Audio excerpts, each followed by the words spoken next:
Intanto un grande ringraziamento al dottor Petrazzini perché è stato con noi, grazie dottore per la sua consulenza. Grazie e arrivederci a voi. alla prossima Grazie occasione. a voi. E adesso per la nostra rubrica I Sardi nel mondo abbiamo intervistato Alexandra Porcu, che è la presidente del Circolo dei Sardi di Berlino. Vediamo questa intervista.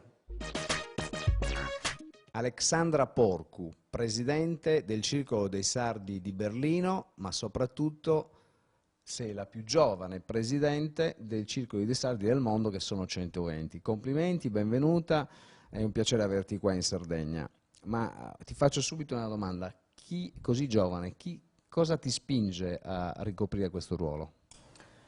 Beh, io sono cresciuta bilingue, mia madre ha sempre parlato l'italiano con me, e io ho iniziato a studiare linguistica o italianistica, e poi mi sono incuriosita molto per le lingue minoritarie, visto che il sardo è anche una di queste. Sono andata al circolo perché volevo imparare il sardo.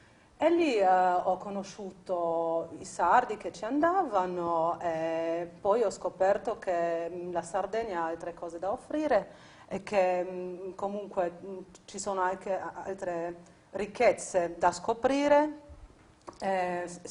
Sono sempre andata lì e a un certo punto poi sono diventata presidente perché volevo ritrovare anche un po' le mie radici, conoscere meglio la Sardegna.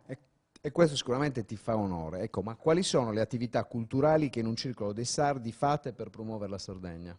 Letture, mostre fotografiche, vernissage, però a volte ci piace anche fare solo un incontro, una spaghettata, scambiarci. A me personalmente piace anche che abbiamo fatto un po' di folklore, musica, la Unedas, fa tutto parte un po' della nostra cultura, delle nostre tradizioni.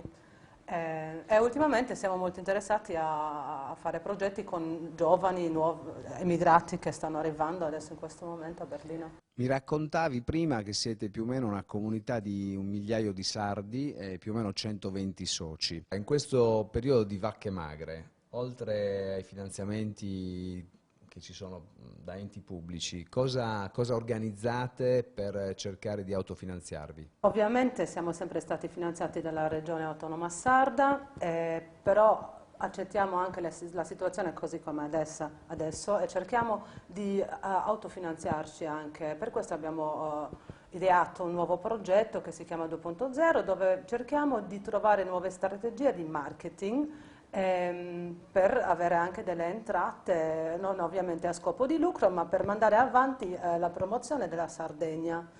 Però innanzitutto crediamo che la miglior promozione della nostra terra la facciano veramente i sardi stessi che vivono fuori, che vogliono essere un ponte per la Sardegna, sono una ricchezza grandissima. E io spero che i sardi stessi lo vedano anche così e che cerchino anche, se vanno all'estero, il contatto con questi emigrati, perché è molto importante per noi.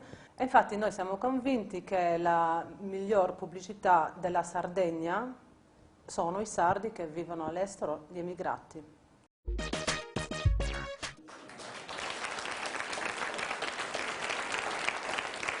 È sempre un piacere vedere queste testimonianze sui sardi nel mondo e quindi ringraziamo di cuore Alexandra Porcu per questa sua preziosissima testimonianza. Bene, vediamo qual è il punteggio a questo punto della gara.